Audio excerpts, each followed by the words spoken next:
Antichrist will be a prince, Daniel 7 verse 8 and 9 verse 26. Unlike most European and Western leaders, Macron is technically a prince. Macron became co-prince of Andorra, a small principality located between France and Spain, at the same time he assumed office. The remaining royalty in Western and Northern Europe have little or no power and are essentially just figureheads. But this particular royal has rocketed to power since he also holds the highest executive office in the country. Because of his party's sweep of legislative elections, some articles are even calling him a monarch who can rule by decree. O texto está dizendo, quanto a ti, príncipe, o anticristo tem que ter uma característica, uma das mais fortes ele tem que ser um príncipe. Jared é príncipe. Jared nunca foi príncipe. Emmanuel Macron é príncipe de Andorra. Macron significa o grande, significa também grande marca. Está ligado com a marca que ele vai implantar no mundo inteiro. E também lá no livro de Daniel, capítulo 9, versículo 26 e 27, diz o príncipe que há de vir. Então, o anticristo, o antimachia, ele tem que ser um príncipe. Jared não é príncipe, Macron é príncipe, ele é o príncipe de Andorra.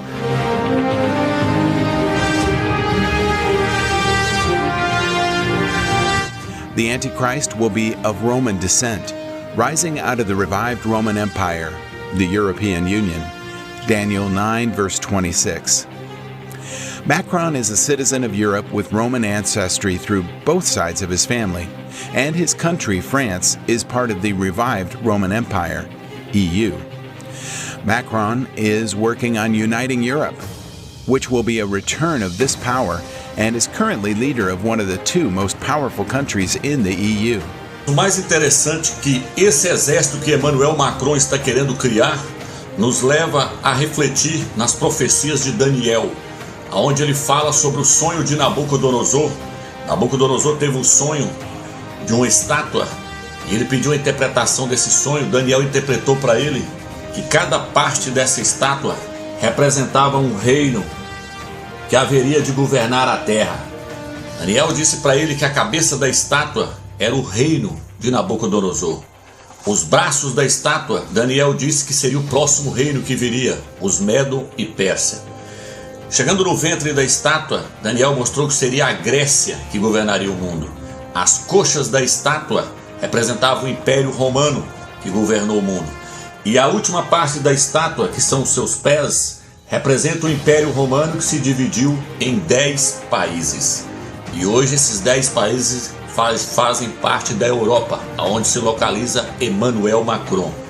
E o que nós estamos vendo acontecendo agora diante dos nossos olhos? Emmanuel Macron se levantou e disse que quer a cooperação de 10 países para formar um só exército, para criar um só reino.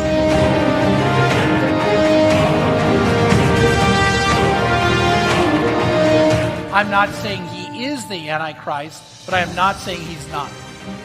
We've never seen anybody arise like that. In 2016, he was not known.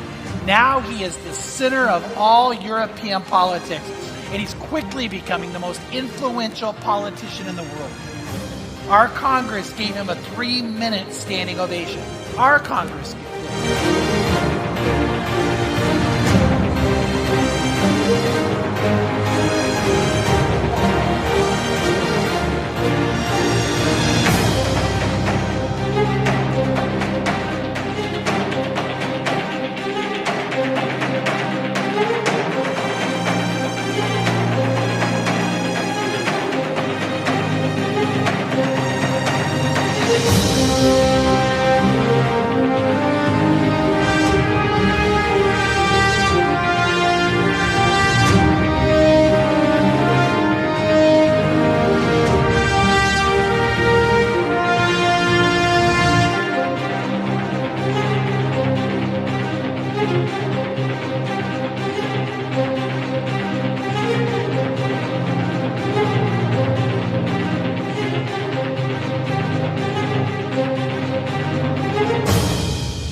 isso, o presidente da Autoridade Palestina, Mahmoud Abbas, disse que não vai mais aceitar nenhum plano de paz proposto pelos Estados Unidos e que o país deixou de ser um mediador honesto.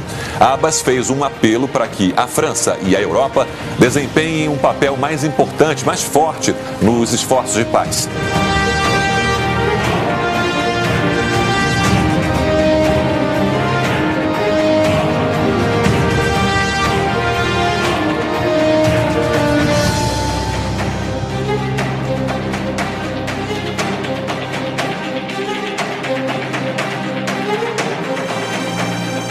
According to reports by multiple Israeli outlets, a foreign ministry political director recently told a closed-door session of the Foreign Affairs and Defense Committee that France would promote its own peace plan if U.S. President Donald Trump did not release his own shortly after next month's midterm elections. Multiple members of the committee corroborated the basics of the story.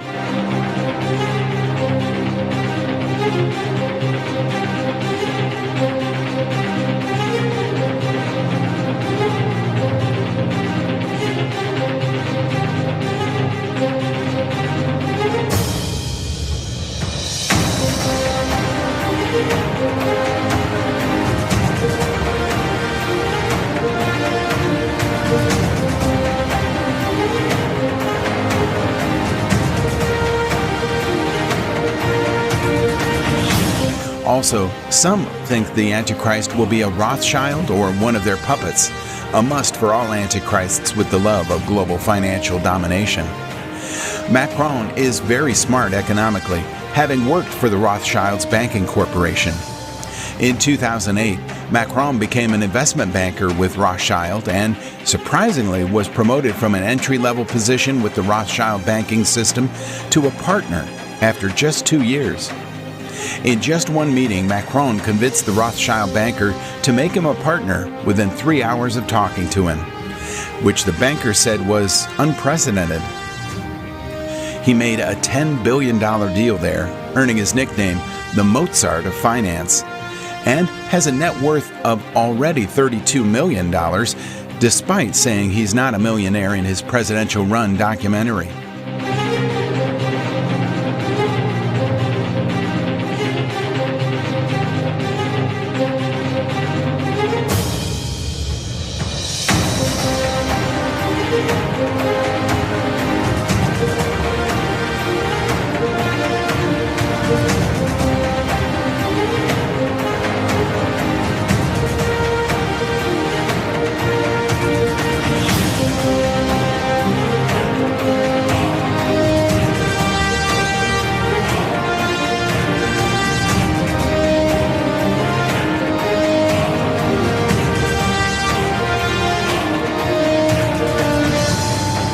Graças ao presidente francês que resolveu a crise libanesa nos últimos dias.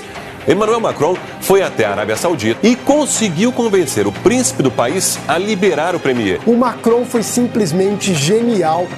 Haaretz News had this to say about Macron.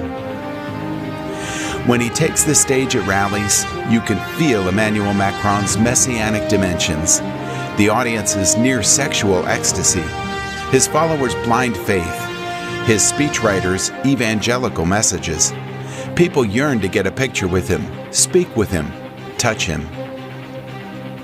Macron's friends describe how the president is a grand séducteur, a man who uses his prodigious gifts to get whatever he wants. The Financial Times, quoting a source who has known Macron for years, detailed how he seduces everyone and then he kills. The FT source says Macron is always charming, especially with enemies and those hostile to him.